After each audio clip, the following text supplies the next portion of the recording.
Our Super Bowl coverage of Super Bowl 46 continues. NBC's Bob Costas. And Bob, first of all, the NBC network has the Super Bowl, has NFL back. You've been there long enough that you went through the drought without it. What does it mean to have the Super Bowl in the NFL?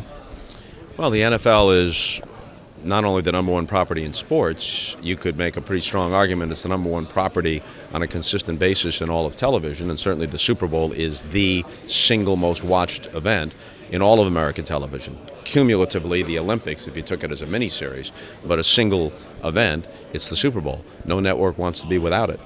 You've also seen it grow. It's been king for a long time, but it just doesn't seem like there's an end in sight in any way. The Super Bowl's bigger, everything's bigger. Yeah. For whatever reason, as other events and other attractions struggle just to hold their ground, the NFL grows larger and larger. It's a juggernaut. You guys launched the NFL Sports Network recently. The NBC Sports. The NBC Sports Network. Talk about the special you have Thursday night.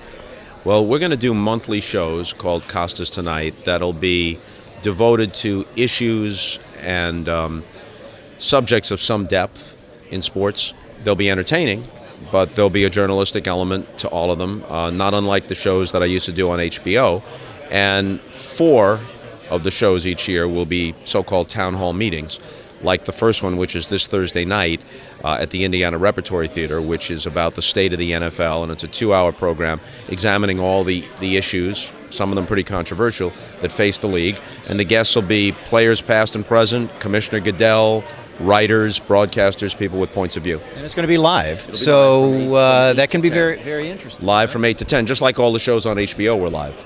Gotcha. You don't do as much play-by-play. You haven't done it in a while. Do you miss that at all?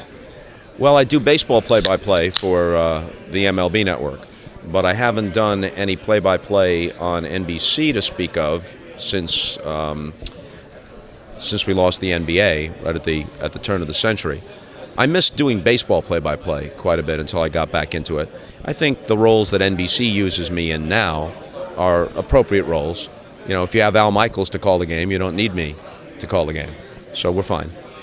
How is the Super Bowl, from your perspective in what you do, different than the Olympics? Obviously a lot more to consume and keep up with at the Olympics.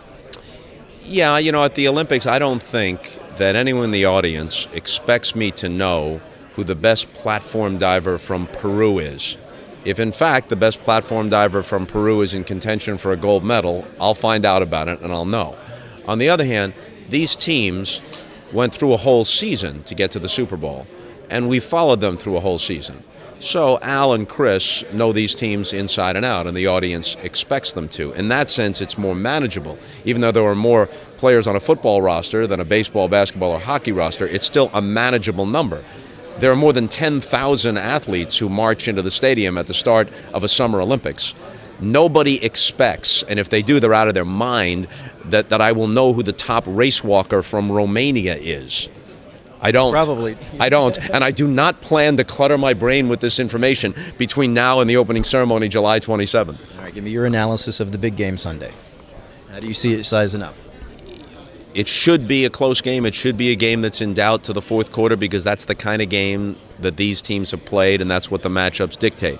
But this is sports, and if you took any 2 great teams that are rivals and closely matched, and if you had them play 10 times on a neutral field, 1 or 2 of those games would wind up being flat games or blowouts. We just hope that the law of averages works for us and we get one of the 7 or 8 that wouldn't fit that category. Maybe an overtime game. NBC wouldn't mind that at all. We would not only enjoy an overtime, we'd enjoy an overtime that doesn't resolve itself for a long time so that the rating continues. Overnight. Yeah. Overnight. Bob Costas, thank you. You're welcome.